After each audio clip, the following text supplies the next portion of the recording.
Never run out of battery again with the INIU portable charger, the slimmest 10,000 milliamp hour power bank that keeps your devices charged on the go. Stay powered up wherever you go. Click the link in the video description to shop now on Amazon. From metal legends to party animals, Daron Malakian from System of a Down shares his memories of Ozzy Osbourne's iconic festival and how it shaped their careers. Daron Malakian has always been fascinated with Ozzy Osbourne since he was 4 years old when he became obsessed with the art for Osbourne's live album, Speak of the Devil. "I was just obsessed with it, and I idolized him," Malakian tells the episode Edge. "He was my childhood idol." When he learned of Osbourne's death on Tuesday, he broke into tears.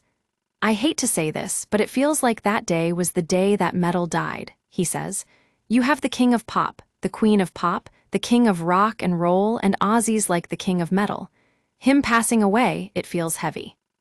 Malakian has vivid memories from the early 90s, before he was in a band, of sleeping in his car to buy tickets for a tribute concert for Osbourne's late guitarist, Randy Rhoads, who died in 1982, and he attended Osbourne's legendary farewell concerts in Costa Mesa, California in 1992, when Osbourne reunited with his Black Sabbath bandmates for the first time since Live Aid.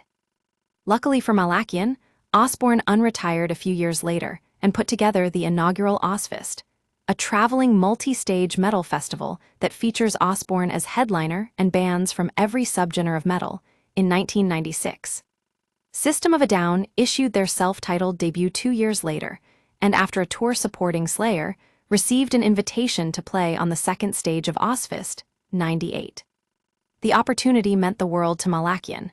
"I was just living on cloud nine," he says, and feeling like, "Damn dude, my dreams actually came true." I would get on stage and say, "This is an opportunity and you better kick some fucking ass." Ozzfest was like a heavy metal summer camp. We were still touring in an RV on the first one, but those early Ozzfests for me were some of the best times of my fucking life. It was huge for us, and it was a big deal for me.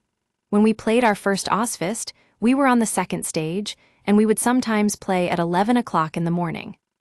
It was like a traveling circus. It was a tour that went from city to city. I was just in awe of the people that were around me. Motorhead was headlining the second stage. Lemmy Kilmister had this old, turquoise Eagle Tour bus. One time I saw him sunbathing next to the bus with turquoise Speedos on. It was a party, too. We would be done early because we were playing at 11, 12 o'clock, so we had all fucking day at the Ozzfest every day. I was 22, 23 years old, so I'll let you imagine what that was like for me. So we had golf carts, and we'd go pick up chicks with the golf carts. It was just partying. On our second year doing Ozzfest, we opened the main stage. We were not playing in front of packed amphitheaters because we were the opening band. It wasn't like all the seats were full yet. But even if the amphitheater was less than half empty, we got up there and we left it all on the stage. Once again, we were done very early. You'd watch the bands or you'd hang out with somebody on their bus. You'd get stoned. Then Ozzy would come on at night. I will never forget that. In those days, at the end of Sugar, I would take off my pants. So, singing, in the end, it all goes away, and my ass was showing. So one day, we were playing, and drummer John Dalmian decided to join me. At the end of the show, we got up in front of the audience and were buck naked. We just did things. Don't ask why. Soon after that, John and I got called into the production office. And the lady that worked under Sharon Osbourne was fucking pissed. She looked at us and goes, "Who the fuck do you guys think you are? You think you could get up in front of people and just be naked like that? You know we can get sued for indecent exposure." In my head, I was like, "This is the Ozzfest. I thought that would be okay here."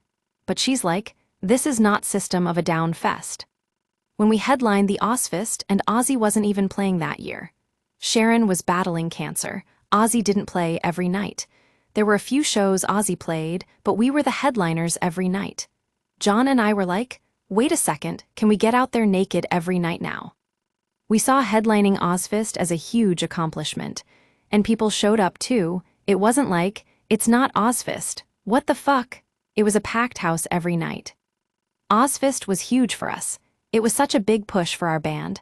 I'm very grateful to Sharon, very grateful to Ozzy.